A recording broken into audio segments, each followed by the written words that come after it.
my name is Shaleka Booker, and today I'll be doing the informative presentation on budgeting. If I told you I could put more money in your pocket, would you jump at the idea? Believe it or not, most people do not jump at the offer of saving money. Today I'm going to go over budgeting and the effective ways to save money.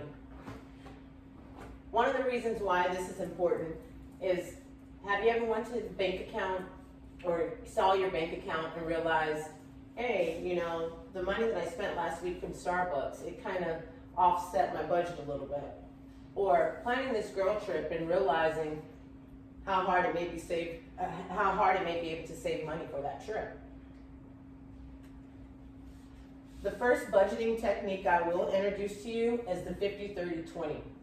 The 50-30-20 is a budgeting technique for beginners. What this is designed to do, it kind of helps you break down your spending, where you get your paycheck and you say 50% of my paycheck goes to my needs, 30% of my paycheck goes to my wants, and 20% of my paycheck goes to saving and debt repayment.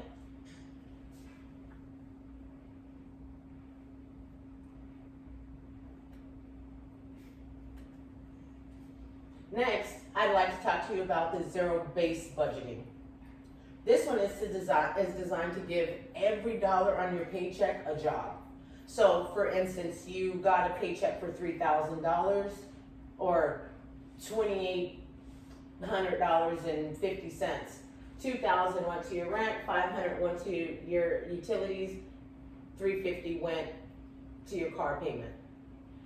You can do this with, like I said, monthly expenses, yearly expenses, and then you set aside $20 for my weekly Starbucks, $10 for fast food, or however you break it down, but every single dollar on your paycheck would be accounted for.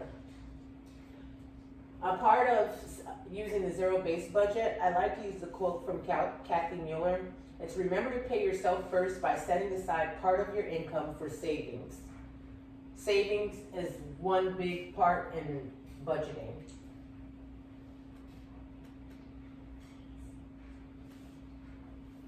As we wrap up today, think about the thoughts you had about budgeting before the presentation. Now, think about the first statement in the beginning. If I told you that I could save you money by setting aside a budget, would you jump at the idea now, knowing the benefits? There is a quote from Sinclair Lewis. It isn't what you earn, but how you spend it that fixes your class. Most people consider themselves middle class or lower class, and it's just based off of what you get on your paycheck. However, that's not really how it works. It's how you fix your budget. You can be considered a high-class person by the way that you budget. Here's a budgeting sheet, a very generic budgeting sheet, but it gives you an idea of how to break down each expense for both of the examples I did give you. Thank you, and thank you for listening.